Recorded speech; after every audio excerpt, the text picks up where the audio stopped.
Alors l'enseignement d'aujourd'hui sera en deux parties. La première partie, ce sera un petit peu le mystère du samedi saint, la descente de Jésus au séjour des morts, aux enfers, un sujet très très important et qui fait bien la transition, enfin qui s'enchaîne bien avec tout ce que nous avons vu. Jusqu'ici, maintenant, nous entrons peu à peu dans une dynamique de vie et de résurrection. Déjà, avec la descente aux enfers, nous verrons que c'est déjà la résurrection qui est à l'œuvre. Quant à la deuxième partie, alors ce sera effectivement un enseignement sur la résurrection des défunts en Christ ressuscité. Alors la résurrection, je parle de la résurrection finale, bien sûr, la résurrection de la chair. Voilà. Alors, sur l'écran, vous avez ce qu'on appelle l'icône de la résurrection du Christ. En fait, c'est la descente au séjour des morts. Alors, ce n'est pas le Christ dans son corps qui descend là, mais dans son âme uniquement. Nous verrons encore plus tard comment le corps repose encore au tombeau, jusqu'au 3e jour, ou jusqu'au 1er jour de la semaine, le dimanche. Alors vous voyez, très impressionnant, le Christ, il renverse les portes. On voit les deux battants des portes renversés. Et vous voyez en bas, les verrous et les serrures, ça saute partout. Tout vole en éclats.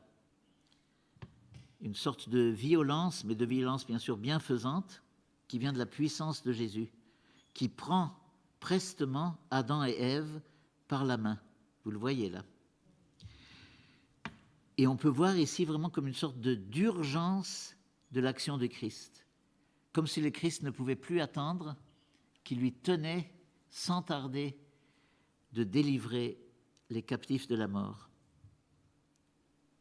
En effet, on pourrait dire qu'une fois mort, et même à peine mort, Jésus en hâte va délivrer les captifs de la mort. Les portes sont détruites, les verrous volent, plus rien ne résiste à la puissance de vie de l'âme du Christ qui vient visiter l'âme des défunts. Alors ici se vérifient littéralement les paroles de la liturgie pascale lorsqu'on chante « Par sa mort, il a vaincu la mort » ou « il a détruit la mort ». Par sa mort, il a détruit la mort. Et ça, vous le voyez comme en image réellement. L'âme du Christ, mort, le vendredi saint au Golgotha, eh bien vient maintenant, il détruit la prison de la mort de ses frères en humanité, à commencer par nos premiers parents, Adam et Ève, qui sont là depuis le plus longtemps, justement, et qui sont peut-être même au fond du séjour des morts. Il les prend par la main pour les sortir d'ici. Alors déjà, en regardant cette image, ce qui est bienfaisant pour nous, c'est de nous dire que symboliquement, il brise aussi les portes et les verrous de nos enfers intérieurs. Partout où en nous, il y a la mort, ou des germes de mort. Partout où nous sommes captifs, même si nous ne le ressentons pas souvent. Le travail du Christ, son action, a toujours cette même violence, cette même passion, cette même impatience, on dirait. Mais nous ne le ressentons pas souvent parce qu'en même temps, il nous connaît. Le même Christ qui vient et qui a hâte de détruire tout ce qui nous entrave, en même temps, selon la parabole, il ne veut pas arracher le bon grain non plus avec l'ivraie. Donc il fait un travail extrêmement délicat, mais disons que la dynamique de libération qu'il veut faire en nous est exactement celle qui est décrite ici. Nous ne devons pas avoir le moindre doute là-dessus.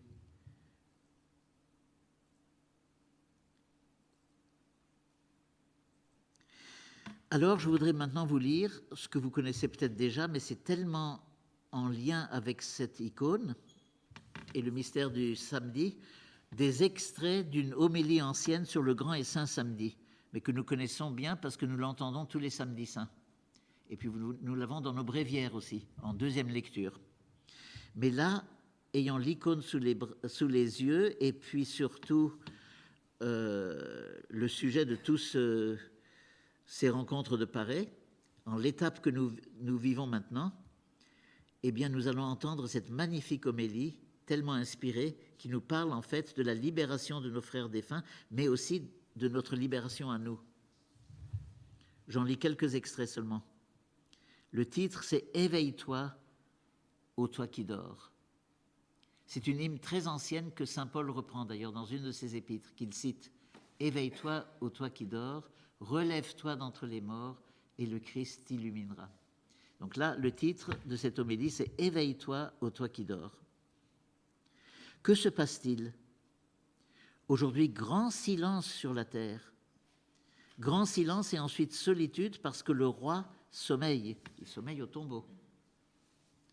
La terre a tremblé et elle s'est apaisée parce que Dieu s'est endormi dans la chair et il a éveillé ceux qui dorment depuis les origines. Donc la chair est encore au repos et le silence sur la terre. Mais l'âme est déjà à l'œuvre. Il a éveillé ceux qui dorment depuis les origines. Dieu est mort dans la chair et le séjour des morts s'est mis à trembler. Le vainqueur de la mort. C'est le premier homme qu'il va chercher, comme la brebis perdue. Il veut aussi visiter ceux qui demeurent dans les ténèbres et dans l'ombre de la mort. Ça, c'est une citation biblique. C'est le cantique de Zacharie.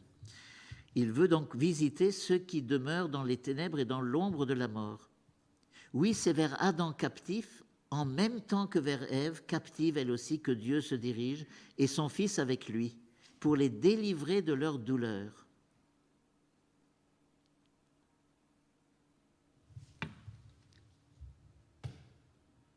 Le Seigneur s'est avancé vers eux, muni de la croix, on ne la voit peut-être pas ici, l'arme de sa victoire. C'est avec la croix qu'il est vainqueur.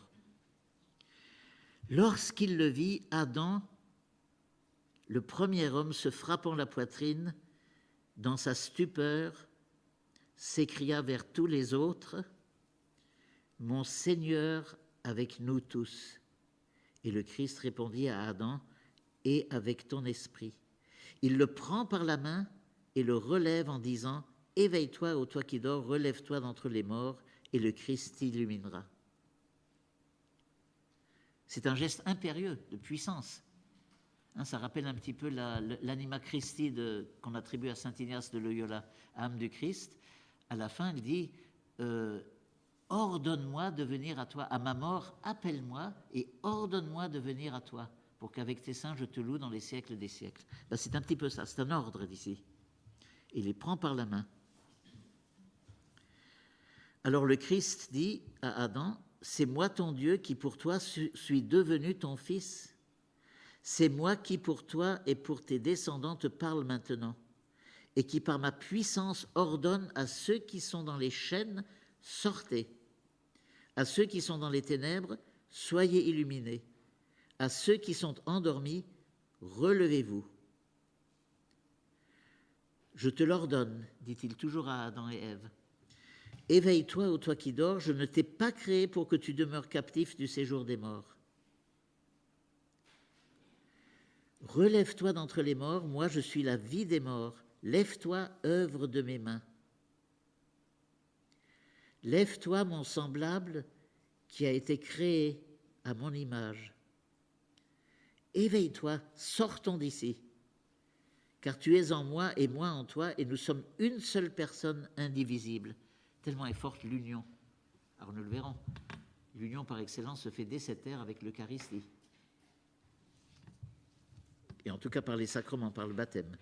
Donc sors, je suis en toi, tu es en moi, nous sommes une seule personne indivisible. Et ça continue. Il y a cette sorte d'urgence que vous voyez, on voit ça sur l'icône, c'est admirablement présenté. Lève-toi, partons d'ici. L'ennemi t'a fait sortir de la terre du paradis. Moi, je ne t'installerai plus dans le paradis, c'était dans le paradis originel, le jardin d'Éden, mais sur un trône céleste. Je t'ai écarté de l'arbre de la vie, dans le jardin d'Éden, mais voici que moi, je suis la vie. Je ne fais qu'un avec toi. J'avais posté les chérubins pour qu'ils te gardent comme un serviteur. Je fais maintenant que les chérubins t'adorent comme un Dieu. Le trône des chérubins est préparé, etc. Voilà. Les trésors du bonheur sont ouverts et le royaume des cieux est près de toute éternité. C'est un des textes les plus inspirés de toute la tradition. Pour faire écho à cela, je voudrais maintenant lire encore un extrait d'une hymne latine de plein chant, alors dans sa traduction bien sûr, pour le jour de la commémoration des défunts, et qui reprend vraiment les choses, mais écoutez-la en regardant bien l'icône. Tu as brisé les portes de l'enfer et ouvert par ta victoire celle du ciel. Réconforte-nous maintenant dans nos souffrances, et après la mort, donne-nous la vie.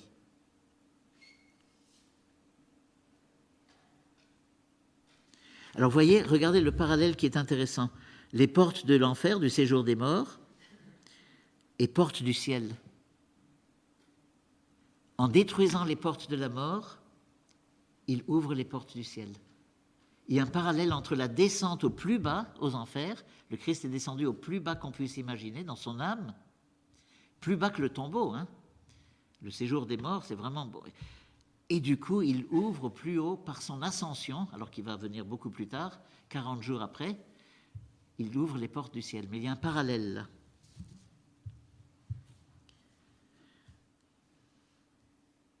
Et c'est là qu'il nous faut citer l'extrait de la lettre de Pierre, la première lettre de Pierre au chapitre 3, où il dit explicitement, c'est un dogme de foi, hein, le Christ lui-même est mort une fois pour les péchés, juste pour des injustes, afin de nous mener à Dieu,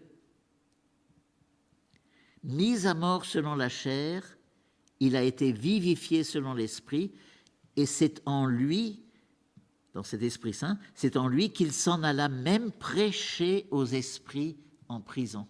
Séjour des morts. Il s'en alla prêcher aux esprits en prison. Première lettre de Pierre, chapitre 3. Alors, quelques considérations maintenant. Tout d'abord, enfer au pluriel, ou enfer au singulier, mais avec un petit e. Ce n'est pas l'enfer avec un grand E. Ce n'est pas l'enfer des damnés. Ce n'est pas ça. Ce n'est pas l'enfer des damnés qui, lui, est définitif. C'est les enfers ou l'enfer, mais c'est donc le séjour des morts, en grec l'Hadès, Hadès avec H, et en hébreu le Sheol. Donc à ne pas confondre. Le Christ n'est pas descendu en enfer. Ça, non. Il est descendu dans le séjour des morts. C'est bien l'âme du Christ qui descend au séjour des morts, tandis que son corps repose encore dans le tombeau. Donc l'âme se sépare ici du corps.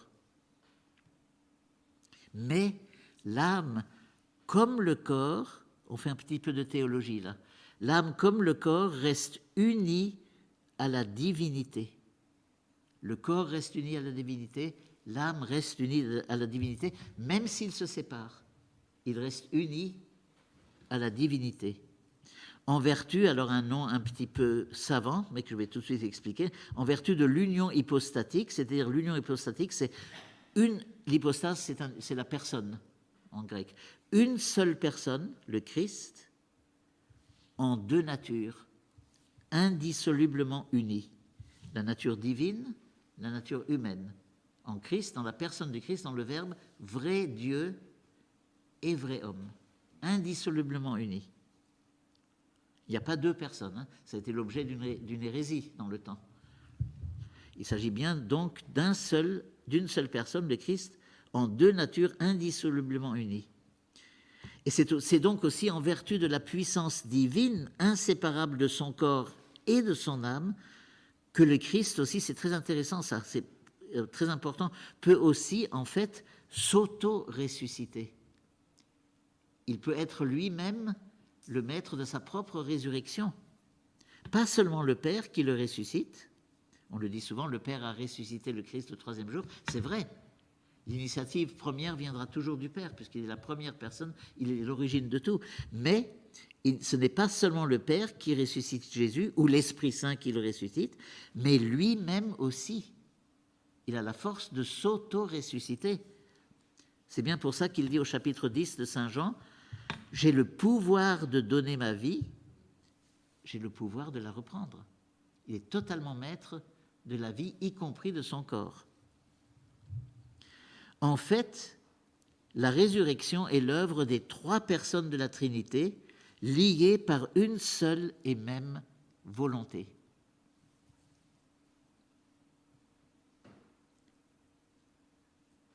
La résurrection du Christ, en fait, s'inaugure au moment où son âme quitte son corps pour rejoindre les captifs de la mort.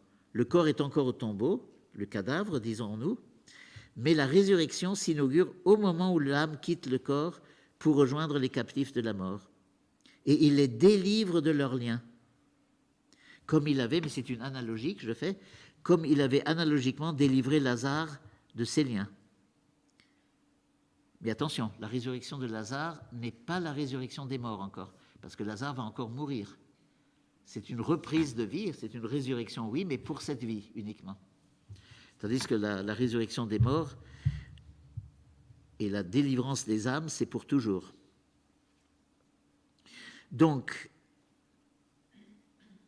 il délivre les captifs de leurs liens, comme il avait délivré Lazare de ses liens.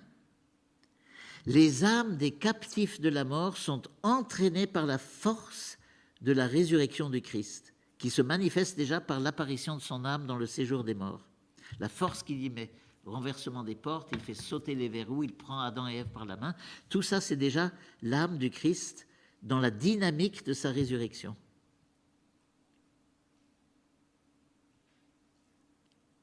Donc les captifs de la mort, les âmes des captifs, sont entraînées par la force de la résurrection du Christ. C'est pourquoi une hymne ancienne de tradition orthodoxe chante « Alors que le vendredi saint et le samedi saint sur la terre, ce sont encore les larmes, aux enfers, c'est déjà Pâques. » Dès le vendredi saint, au soir. Tout le samedi saint, c'est déjà Pâques aux enfers. C'est bien pourquoi aussi l'icône que vous avez là, qui représente la descente du Christ aux enfers, est appelée icône de la résurrection. Pour les orthodoxes, la résurrection commence là. Même si le corps ou la chair repose encore au tombeau. Poursuivons d'autres considérations maintenant. Certains exégètes, théologiens, interprètent ainsi la parole de Jésus au bon larron, donc avant sa mort, pendant la Passion, « Aujourd'hui, tu seras avec moi dans le paradis. » Or, Jésus n'est pas encore monté aux cieux. D'ailleurs, il le dira plus tard, même comme ressuscité à Marie-Madeleine. Quand il apparaît ressuscité à Marie-Madeleine, il dit « Cesse de me tenir, car je ne suis pas encore monté vers le Père. » Il n'est pas encore monté. Et donc, on pourrait se demander, mais alors comment cela pourrait-il être aujourd'hui même, comme il dit au bon larron, alors que la descente aux enfers, puis la résurrection ne sont même pas encore advenues? Alors, ces exégètes nous disent qu'en fait, le paradis, c'est avant tout être avec Jésus. C'est ça le paradis. C'est être avec Jésus. Et alors, ils imaginent que peut-être l'âme du bon larron, déjà unie à Jésus dès la croix, dès sa profession de foi, souviens-toi de moi, il n'a rien fait de mal, etc. Donc, l'âme du bon larron, déjà unie à Jésus dès la croix, descendrait éventuellement avec l'âme du Christ dans les enfers, comme étant le premier témoin de la libération de la mort accomplie par le Christ. Il accompagne le Christ pour être le premier témoin auprès des captifs de la mort. C'est une très belle interprétation. Alors, ce n'est pas un dogme, mais c'est une tradition qui le dit. Nous allons passer maintenant au deuxième tableau, qui est beaucoup moins réussi du point de vue de la vue, mais qui est très symbolique, qui m'aide en tout cas pour parler de ce que je veux dire maintenant. Le mystère de la Vierge Marie, d'abord au pied de la croix, le vendredi saint, puis tout le samedi saint.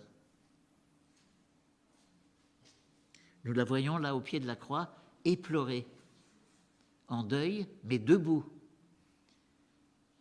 toujours dans la foi, exerçant sa foi et confirmant son fiat de l'Annonciation, redisant son oui, inlassablement, même dans l'affliction. Le oui de Marie, son fiat silencieux et douloureux au Golgotha, était nécessaire pour que Jésus puisse aller jusqu'au plein accomplissement de son acte rédempteur. Il fallait une réponse et un assentiment au sacrifice du Christ sur la croix. Et c'est Marie qui l'a donné au nom de chacun de nous. Aucun de nous n'était capable de donner cet assentiment. Il n'y a que Marie qui, au pied de la croix, par son silence, par son fiat silencieux, a donné cet assentiment au nom de chacun de nous, écoutez bien, au nom des vivants et des défunts. Et des défunts. Selon un grand exégète jésuite que j'ai bien connu, le père Jean-Marie Hainaut de Bruxelles, ce oui de Marie, au nom de tous, vivants et défunts, a comme ouvert la voie à l'âme de Jésus lors de sa descente au séjour des morts. Ce oui de Marie a accompagné l'âme de Jésus, comme pour signifier que Marie accueille aussi tous les défunts comme ses fils et ses filles. Femme, voici ton fils, comme ses fils et ses filles, et elle les confie ainsi à son divin Fils. Donc Marie n'est pas descendue, même pas dans son âme, aux enfers, mais son oui, sa vocation, sa parfaite sainteté, sa parfaite configuration à la volonté du Christ a accompagné l'âme du Christ jusque-là. Il a encore rencontré mystérieusement Marie, même au séjour des morts, grâce à son oui.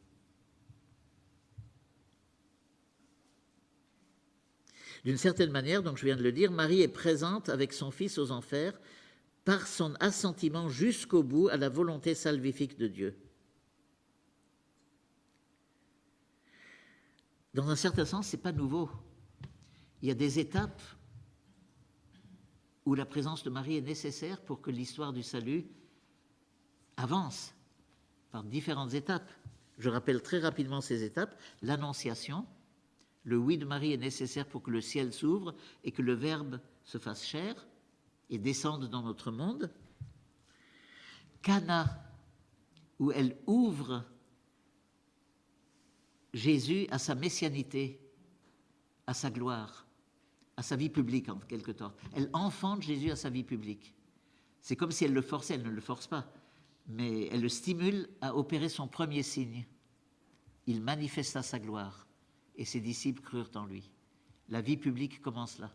Il fallait que Marie soit là.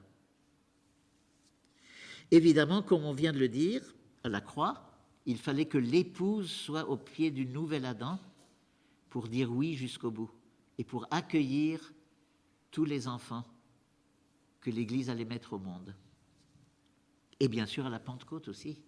Elle était là au Cénacle pour l'effusion de l'Esprit Saint, pour que advienne sur l'Église ce qui était advenu sur elle au moment de l'Annonciation. Que l'Esprit Saint vienne sur elle, donc vienne sur l'Église et enfante cette fois-ci Jésus au monde, publiquement, par l'évangélisation, acte des apôtres.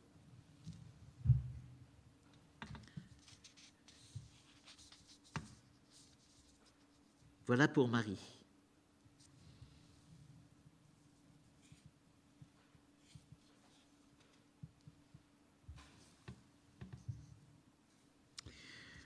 Alors, nous allons maintenant, voilà pour la première partie. Nous allons maintenant aborder la deuxième partie, que j'intitule « Enseignement sur la résurrection des défunts en Christ ressuscité ». Et là, nous passons au tableau de Fra Angelico.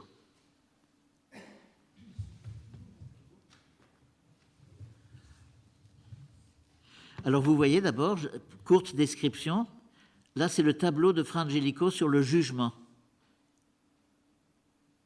Plus tard, mais pas tout de suite, plus tard on en verra un extrait. Vous voyez donc au centre les tombeaux ouverts. Ce sont les tombeaux qui sont ouverts là, pour laisser sortir les défunts. À droite, l'enfer, cette fois-ci avec un grand E. À gauche, les élus. Toute cette ronde des élus, la rencontre et les embrassades avec les anges. Puis au centre, vous voyez les trompettes de l'ange dirigées vers le bas. Ce sont les trompettes de l'Apocalypse ou les trompettes du jugement. Vous le voyez bien là. Alors je signale simplement un trait de Fra Angelico qui était très pur. Vous savez qu'il est béatifié, il a été béatifié par Jean-Paul II à cause de la sainteté de ses tableaux et puis bien sûr d'une vie sainte, mais là il y a quelque chose, il ne va pas du tout souligner l'horreur de l'enfer. C'est objectif, c'est neutre. Alors bien sûr on voit la flamme, on voit les démons, on voit des gens qui sont renversés, qui sont liés, mais il ne va pas montrer, il ne va pas se complaire comme d'autres. Par exemple, comme un Goya qui, lui, a fait des choses qui sont... Il a cultivé un petit peu l'horreur, vous voyez. Donc ça, c'est Fra Angelico.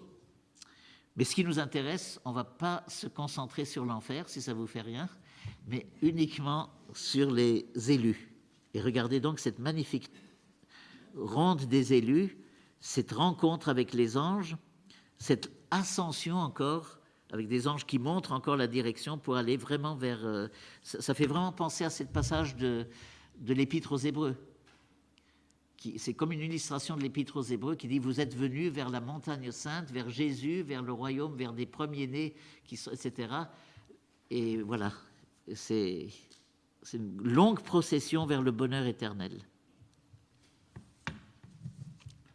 Alors maintenant, je voudrais vous lire un texte du grand théologien du XXe siècle, fin 19e, XXe siècle, Don Marmion. Don Marmion est un Irlandais, mais qui a été pendant de longues années le père abbé de l'abbaye bénédictine de Maredsous en Belgique.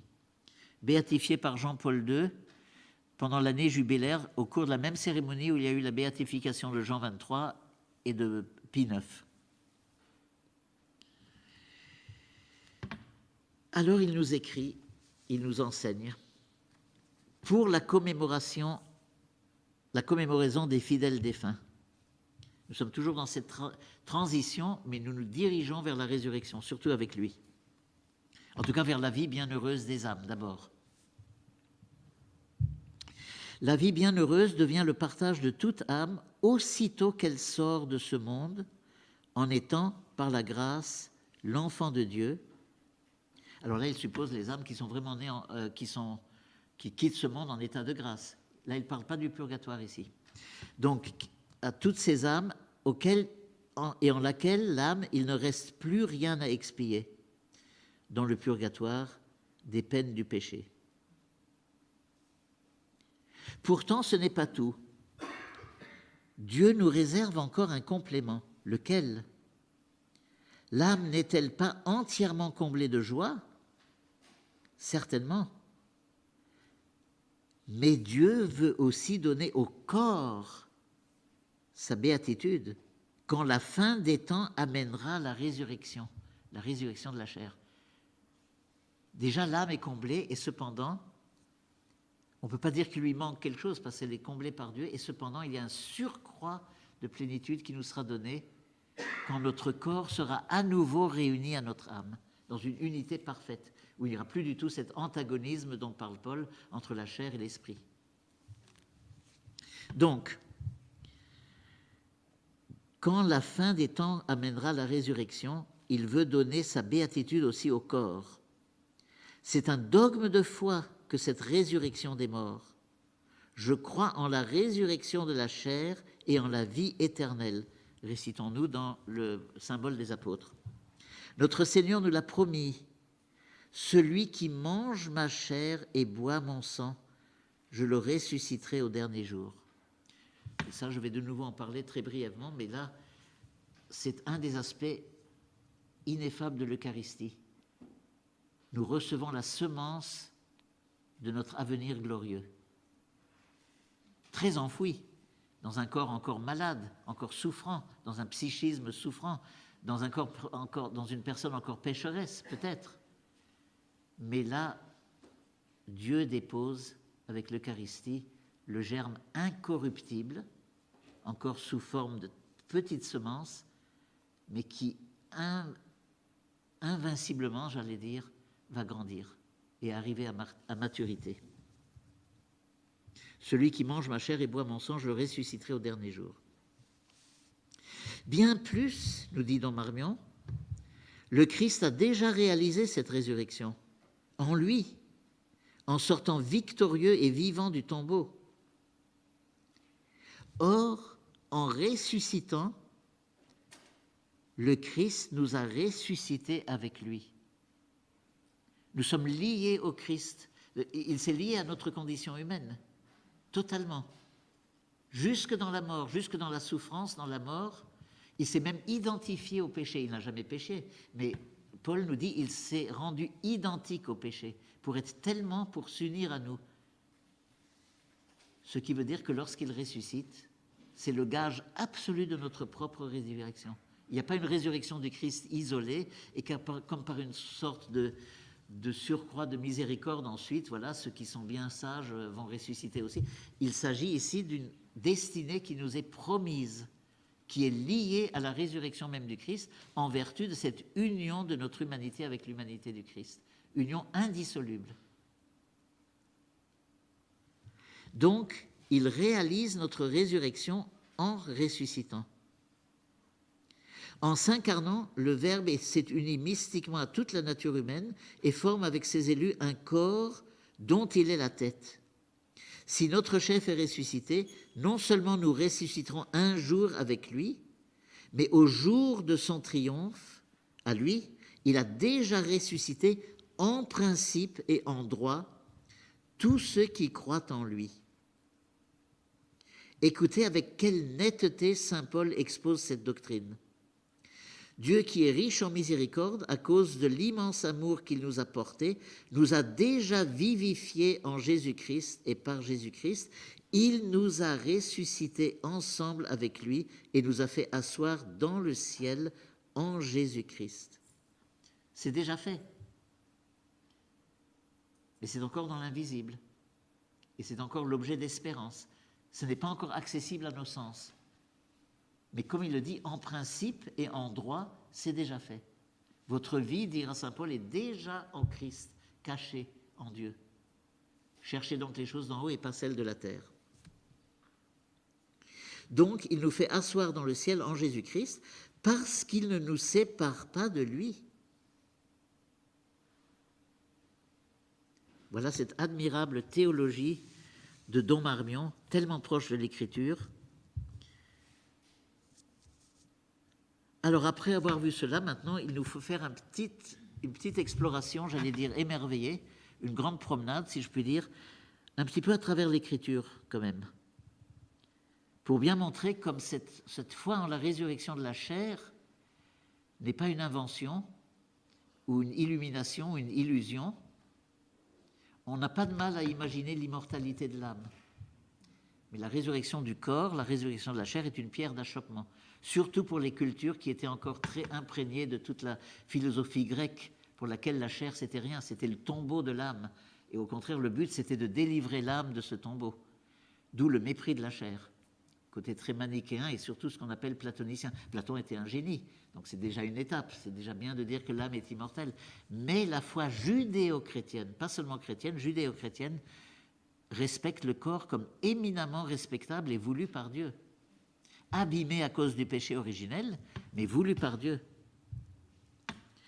Dans l'Ancien Testament, donc, un des passages les plus connus, c'est dans le deuxième livre des Maccabées, par rapport à des soldats juifs qui sont tombés sur le champ de bataille, et on s'aperçoit qu'ils ont commis un péché contre la loi, ce qui demandait donc réparation, mais eux sont morts. Alors qui va réparer? Les vivants. Alors je cite Maccabée, deuxième livre de Maccabée. Le valeureux Judas exhorta la troupe à se garder pure de tout péché, ayant sous les yeux ce qui était arrivé à cause de la faute de ceux qui étaient tombés.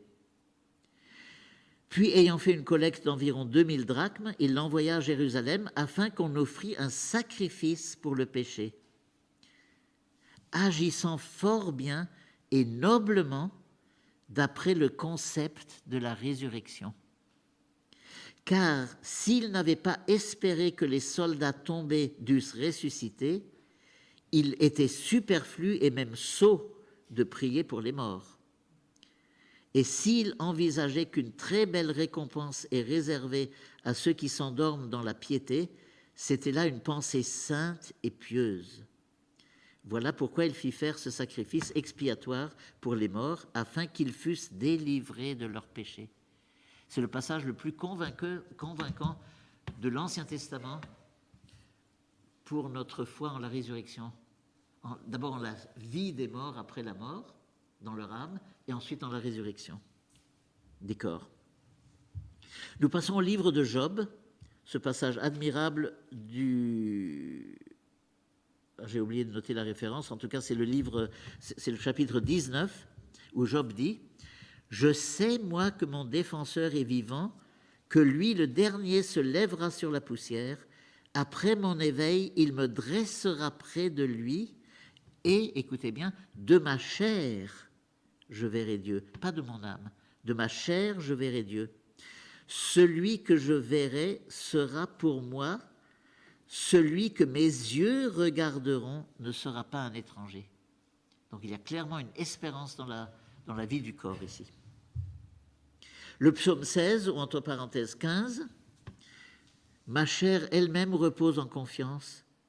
Tu ne peux laisser ton ami voir la corruption. » Ma chair repose dans le tombeau.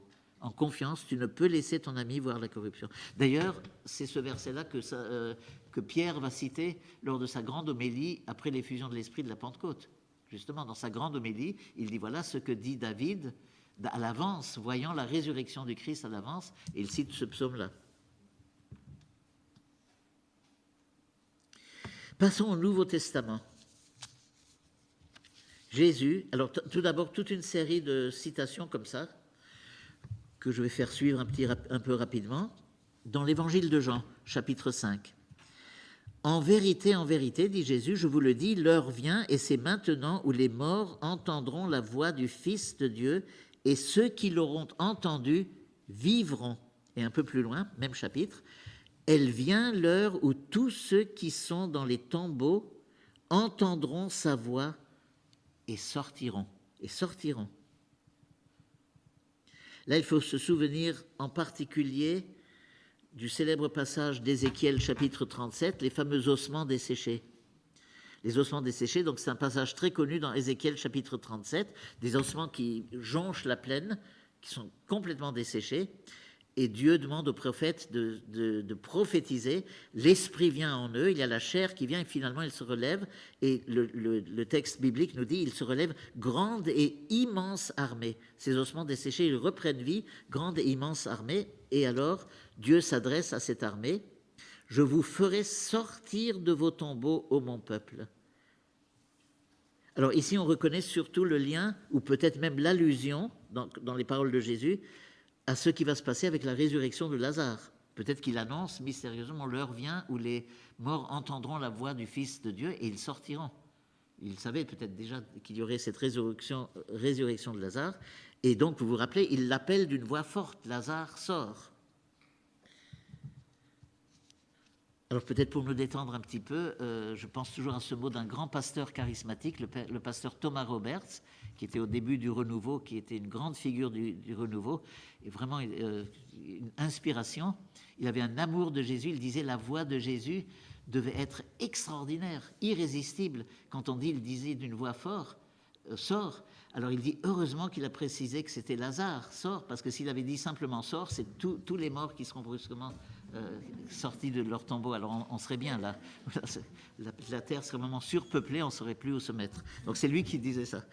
Donc voilà, ça c'est le mot de Thomas Roberts. Alors, Jean 6, maintenant, je l'ai déjà dit, celui qui mange ma chair et boit mon sang, je le ressusciterai au dernier jour. Donc la semence de résurrection à chaque fois que nous communions. En Jean 11, nous l'avons entendu hier avec la méditation du Père Christian, à l'occasion du dialogue de Jésus avec Marthe, la sœur de Lazare, « Moi, je suis la résurrection et la vie. » Moi, je suis la résurrection et la vie. Jean 14, vous vous souvenez, discours d'adieu, « Je pars vous préparer une place. Et lorsque je vous l'aurai préparé, je viendrai vers vous et je vous prendrai près de moi. Ce sont des paroles de vie et de vérité, tout ça. Elles demandent notre foi entière, c'est dogmatique, là. Ce n'est pas des interprétations, il voulait peut-être dire ça symboliquement, etc. C'est profondément vrai, il le prouve par sa propre résurrection. Lorsqu'il dit aux disciples, ben c'est bien moi, palpez-moi, voyez bien que j'ai chair, etc. Regardez mes mains, mes pieds, et même les plaies qui en sont toujours là, qui sont devenues des plaies glorieuses, mais qui sont là, c'est bien mon corps. Donc voilà, je pars vous préparer une place, et surtout Jean 17, à la fin de la prière sacerdotale, Père, je veux que là où je suis, eux aussi soient avec moi et qu'ils contemplent la gloire que tu m'as donnée. C'est quand même très audacieux, il dit au Père, je veux. Et rien ne résiste à la volonté du Fils. Je sais que tu m'exauces toujours, dit-il au Père, avant la résurrection de Lazare. Donc là, il dit, je veux. C'est un désir absolument ardent, invincible, et donc ça va se faire. C'est une parole créatrice. Dieu dit, et cela se fait.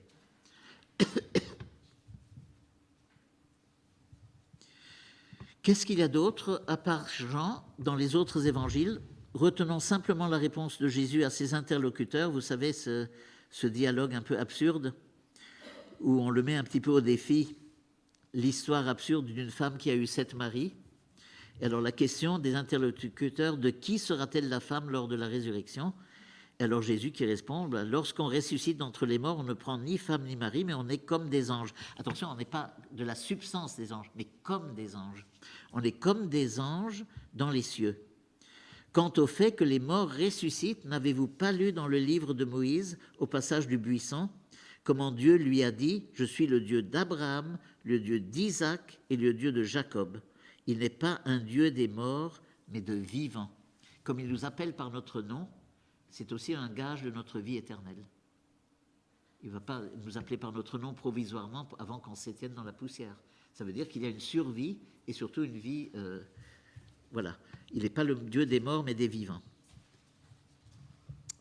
Un passage très important que je vous conseille de lire dans la suite de tous ces enseignements, c'est le chapitre 15 de la première épître aux Corinthiens. Chapitre très important pour notre sujet. Alors je cite Paul qui s'indigne un petit peu. Il dit « Or, si l'on prêche que le Christ est ressuscité des morts, comment certains parmi vous peuvent-ils dire qu'il n'y a pas de résurrection des morts? S'il n'y a pas de résurrection des morts, le Christ non plus n'est pas ressuscité. » Vous voyez ce que je vous disais? Inséparablement. Il ne ressuscite pas isolément. Donc s'il n'y a pas de résurrection des morts, le Christ non plus n'est pas ressuscité. Car si les morts ne ressuscitent pas, le Christ non plus n'est pas ressuscité. Et si le Christ n'est pas ressuscité, vaine est votre foi. Vous êtes encore dans vos péchés. Alors aussi, ceux qui se sont endormis dans le Christ ont péri. Si c'est pour cette vie seulement que nous avons mis notre espoir dans le Christ, nous sommes les plus à plaindre de tous les hommes. S'il n'y a que l'horizon de cette vie, si c'est que dans ce monde et dans cette vie seulement que nous avons mis notre espoir dans le Christ, nous sommes les plus à plaindre de tous les hommes. Je pense que vous serez tous d'accord avec moi. Hein? On n'a pas envie de continuer cette vie telle qu'elle est maintenant éternellement. D'accord. Et d'ailleurs, il dit, si c'est comme ça, d'ailleurs il cite même un passage de l'Écriture, si c'est comme ça, ben, je vous en prie, mangeons et buvons, car demain nous mourrons. Donc voilà. Mais non, dit saint Paul, mais non. Le Christ est ressuscité d'entre les morts, prémisse de ceux qui se sont endormis. Et alors c'est toujours dans ce chapitre qu'il fait une analogie intéressante entre la résurrection des morts et les différentes clartés qu'on peut observer dans la nature. Clarté du soleil, qui est différente de la clarté de la lune, différente des étoiles, et même une étoile, dit saint Paul, diffère en clarté d'une autre étoile. Ainsi en va-t-il de la résurrection des morts. Nous serons tous uniques. Nous aurons une sorte de clarté personnelle. Alors tout cela, je parle toujours dans l'Écriture, aboutit à ce sommet, cette apothéose, qui est la révélation la plus précise de notre destinée éternelle. C'est Apocalypse 22. Le trône de Dieu et de l'agneau sera dressé dans la ville, et les serviteurs de Dieu l'adoreront. Ils verront sa face, et son nom sera sur leur front. De nuit, il n'y en aura plus, ils se passeront de lampe ou de soleil pour s'éclairer, car le Seigneur Dieu répandra sur eux sa lumière, et ils régneront pour les siècles des siècles. Voilà ceux qui fondent notre foi en la vie éternelle et en notre participation, en notre royauté d'élus pour les siècles des siècles. Un peu de théologie maintenant. Saint Thomas d'Aquin. Alors peut-être qu'on peut passer un petit peu à l'icône suivante pour voir le détail. Vous voyez comme c'est beau. Vous voyez comment les anges viennent vraiment à la rencontre. Il y en a qui embrassent des élus, d'autres qui montrent le chemin, d'autres qui leur disent de venir, de les suivre, etc. Et c'est, voilà, c'est la société avec les anges et tous les bienheureux. Alors qu'ils se dirigent peu à peu vers le trône que vous avez vu plus dans l'autre, où Jésus est donc, où il domine tout. Et vous avez d'ailleurs vu aussi la Vierge Marie un petit peu en contrebas, hein, vous vous souvenez. Donc, saint Thomas d'Aquin. Les corps des ressuscités sont immortels et ils ont ce qu'on appelle 4 qualités. La gloire, c'est-à-dire qu'ils sont totalement lumineux et ils sont même leur propre lumière. Nous projetterons notre propre lumière. Ensuite, l'impassibilité, ils ne souffrent plus et ont même perdu la possibilité de souffrir. Troisièmement, l'agilité.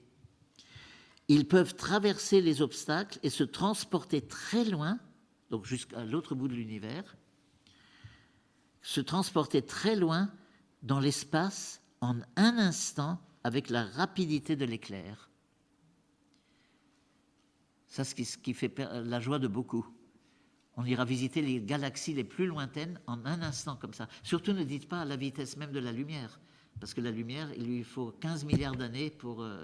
il y a des galaxies qui sont à 15 milliards d'années de distance de la Terre. Donc la lumière qui va seulement à 300 000 km/s, il lui faut 15 milliards d'années pour aller jusqu'au fond de l'univers. Donc c'est beaucoup mieux pour nous. Hein, ce sera beaucoup mieux. Et ce sera l'agilité, mais vraiment de l'éclair, mais d'un éclair spirituel, comme les anges. Littéralement comme les anges. Sauf que les anges n'ont pas de corps, et nous, ce serons dans nos corps glorieux. La subtilité aussi des corps glorieux, ils ne sont plus astreints aux nécessités terrestres, telles que le sommeil ou la faim, ils sont spiritualisés, parfaitement purs. Maintenant, saint Thomas d'Aquin, dans un enseignement qu'il donne, nous dit aussi ceci, que j'essaie de résumer. La vie éternelle et la béatitude, ce ne sera pas seulement la vision de Dieu, qui déjà nous comble, qui nous comblera, mais c'est aussi la communion parfaite entre nous. Tout ce qui appartient à l'un, nous dit saint Thomas d'Aquin, tout ce qui appartient en propre à l'un appartiendra en propre à tous, et vice-versa. Tout ce qui appartiendra à tous appartiendra comme étant le mien en propre, totalement.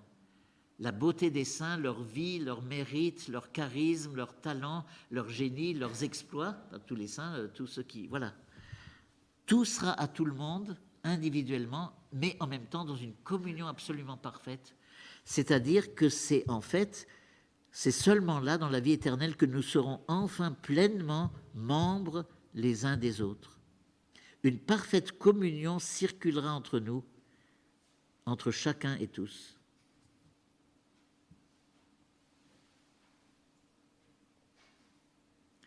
Maintenant, il me faut dire quelques mots sur la création nouvelle, ce que l'Apocalypse appelle cieux nouveaux, terre nouvelle.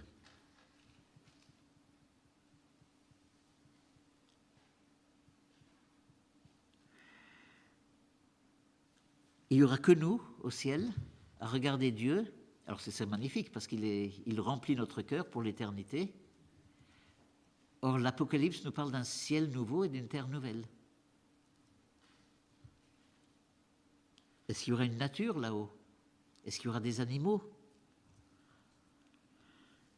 Un grand théologien qui est un dominicain, le père Franck Dubois, a écrit un livre à la fois humoristique mais d'une incroyable profondeur.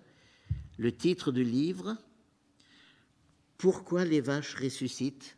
et entre parenthèses, « probablement ». Il ne va quand même pas en faire un dogme, mais il dit quand même « probablement ».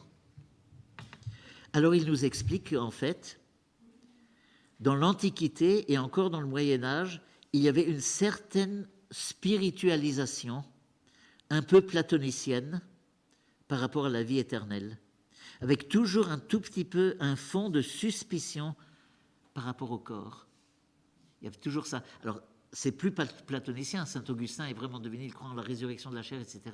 Mais tous ces auteurs évitent quand même de parler de la béatitude du corps, et donc, parce qu'en bonne théologie, la création, c'est la prolongation de notre corporéité. Nous sommes au sommet de la création visible, en tant qu'hommes, hommes et femmes. Et la création, donc, est un petit peu notre prolongement. Elle fait aussi partie de nous. Et surtout, il faut quand même prendre au sérieux ce que saint Paul lui-même nous dit au chapitre 8 de l'Épître aux Romains, où il dit « La création tout entière gémit ». Elle est dans les douleurs de l'enfantement, parce qu'elle est asservie à cause du péché des hommes, et elle aspire à connaître la liberté et la gloire des enfants de Dieu. Donc il y a quand même une création matérielle qui est appelée à être transfigurée. Et donc Dieu aussi veut notre épanouissement, et tout ce qu'il a créé pour la joie de l'homme, et en vertu de sa dimension incarnée, tout ce qu'il a fait, etc., ça fera aussi partie de notre béatitude. Pas comme quelque chose d'essentiel, mais comme quelque chose que Dieu veut dont nous puissions jouir aussi. Alors il y aura une nature absolument admirable, des montagnes, des océans, tout ce qu'on peut imaginer, des cascades, la verdure, etc.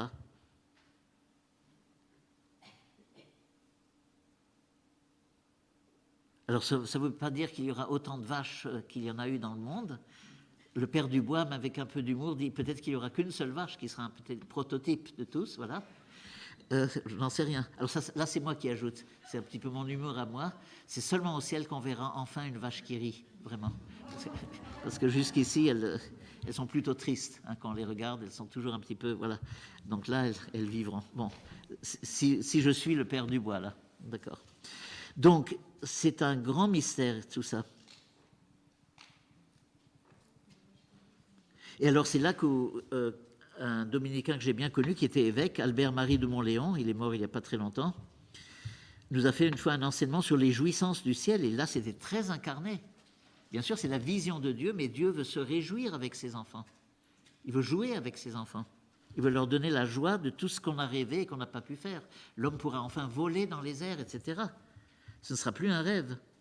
Il se réalisera pleinement pour nous le plan originel de Dieu.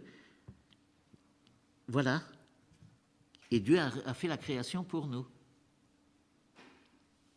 Alors le père de Montléon dit, bien, on fera des explorations sous-marines qu'on n'aura jamais faites auparavant. On escaladera les plus hautes montagnes qu'on puisse imaginer, etc. Et sans aucun effort. Alors il va très loin même. En théologien, il dit qu'il y aura même pour ceux qui sont passionnés de courses de voitures, il dit la grande vitesse, il y aura des courses de voitures, mais, dit-il, ce n'est pas la vitesse qui sera l'objet de notre joie et de notre ivresse. Parce que la vitesse, une fois acquise, ce n'est pas très intéressant.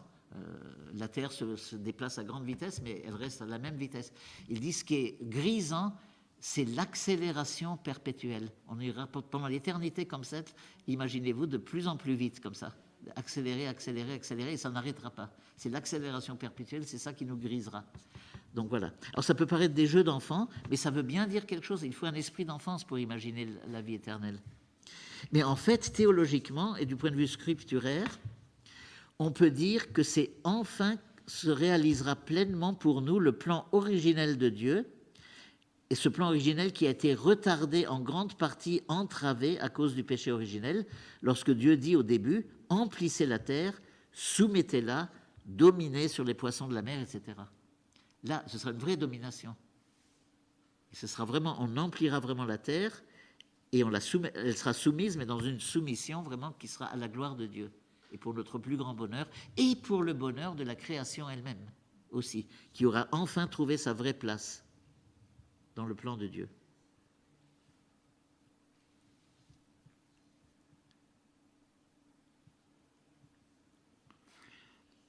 On a commencé plus tard, donc je revendique une heure bien pleine, un tout petit peu débordante, parce que la vie éternelle, comme vous voyez, c'est pas mesuré, on n'est pas avare dans la vie éternelle, on déborde. Bon.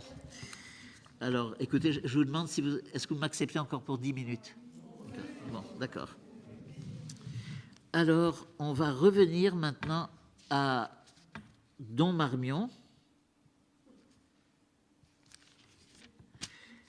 Un texte de méditation pour l'octave de la Toussaint, la béatitude du ciel. Là, il faut que je vous le lise. C'est si solide théologiquement, mais tellement inspiré en même temps. Ce n'est pas de la théologie sèche. C'est un grand charismatique, Don Marmion. C'est rempli d'Esprit Saint. Au ciel, nous verrons Dieu, nous aimerons Dieu, nous jouirons de Dieu. Ces actes constituent la vie éternelle, la participation assurée et entière à la vie même de Dieu. De là la béatitude de l'âme, béatitude que doit partager le corps après la résurrection. Nous verrons Dieu avec toutes ses perfections, ou plutôt, nous verrons que toutes ces perfections se ramènent à une perfection infinie qui est la divinité. Nous contemplerons la vie intime de Dieu. Nous entrerons en société avec la sainte et bienheureuse Trinité, Père, Fils et Saint-Esprit. Nous contemplerons la plénitude de l'être, la plénitude de toute vérité, de toute sainteté, de toute beauté, de toute bonté. Nous aimerons Dieu, non plus d'un amour faible, vacillant, mais d'un amour puissant, d'un amour pur, d'un amour parfait et éternel. Quel élan vers Dieu, sans cesse rassasié. C'est ça, sans cesse rassasié. Il n'y aura jamais de saturation, mais il n'y aura jamais de manque non plus. Et pourtant, le désir sera toujours là et il sera immédiatement rassasié pour l'éternité. Donc, quel élan vers Dieu sans cesse rassasié. Quelle étreinte d'amour sans cesse apaisée. Une étreinte d'amour violente, mais constamment apaisée. Genre Cantique des Cantiques, quoi. Et cet amour sans fin s'exprimera en actes d'adoration, de complaisance, d'action de grâce. Enfin, nous jouirons de Dieu. Dieu dit à l'âme qui le cherche, c'est moi-même qui serai ta grande récompense. C'est comme s'il disait, je t'ai aimé tellement, voilà, écoutez bien, je t'ai aimé tellement que je n'ai pas voulu te donner une félicité, un bonheur naturel. J'ai voulu t'introduire dans ma propre maison, t'adopter comme mon enfant, pour que tu aies part à ma béatitude. Je veux que tu vives de ma vie même, que ma propre béatitude devienne ta béatitude. C'est pourquoi le psalmiste soupirait tant après cette possession de Dieu. Comme le cerf soupire après les sources d'eau, ainsi mon âme vous désire, ô mon Dieu. Mon âme a soif de Dieu, du Dieu vivant. Je ne serai rassasié que quand votre gloire pleine de délices m'apparaîtra. Et puis ça continue comme ça, hein, avec lui. Il convient maintenant de conclure, puisqu'on est à Paray-le-Monial, bien sûr, avec le Sacré-Cœur. Qu'en est-il du cœur de Jésus, du Sacré-Cœur de Jésus et de la vie éternelle, de la Jérusalem céleste? Le grand théologien allemand, qui porte un nom italien, mais en fait il est allemand, Romano Guardini, mort en 1968, nous dit ceci. Il voit le cœur de Jésus comme un lieu spirituel, le lieu de notre béatitude. Il dit ceci. Le cœur de Jésus sera l'espace qui renfermera toute chose. Tout sera transparence, lumière, l'amour comme état permanent de la création. Écoutez cette phrase magnifique. Il restera plus que l'amour. L'amour comme état permanent de la création nouvelle. L'identité de l'intérieur et de l'extérieur. plus tous ces conflits entre extérieur et intérieur, entre la chair et l'esprit, entre nos agissements, l'homme de péché, le vieil homme et celui qui est déjà renouvelé, etc., mais qui lutte tout le temps. Non, l'identité de l'intérieur et de l'extérieur, c'est-à-dire une parfaite transparence. Voilà ce que sera le ciel. Ça, c'est Guardini. Et Jean-Paul II, dans un de ses Angélus, sur les invocations des litanies du Sacré-Cœur, dont l'invocation est ceci: cœur de Jésus, délice de tous les saints. Alors Jean-Paul II nous dit, parce qu'en fait c'est un Angélus qu'il a prononcé en novembre 1989, donc le mois de tous les saints et des défunts, devant le spectacle de la multitude immense que la liturgie nous invite à contempler en la solennité de la Toussaint, spectacle si exaltant, l'invocation des litanies vient spontanément à l'esprit. Cœur de Jésus, joie de tous les saints et pitié de nous. Et un peu dans les mêmes termes que Guardini, Jean-Paul II nous dit, en fait, voilà ce qui se passe, notre pèlerinage, de l'espérance à l'accomplissement, du désir à la réalisation, de la terre au ciel, tel semble être, très chers frères et sœurs, le rythme selon lequel se succèdent les invocations des litanies du Sacré-Cœur. C'est une vision de paradis, cette invocation, joie de tous les saints. C'est un aperçu rapide de la vie du ciel. C'est une brève parole qui ouvre des horizons infinis de béatitude éternelle. Sur cette terre, le disciple de Jésus vit dans l'attente de rejoindre son Maître, dans le désir de contempler son visage, dans l'aspiration poignante de vivre toujours avec lui. Par contre, dans le ciel, une fois l'attente passée, le disciple est déjà entré dans la joie de son Seigneur.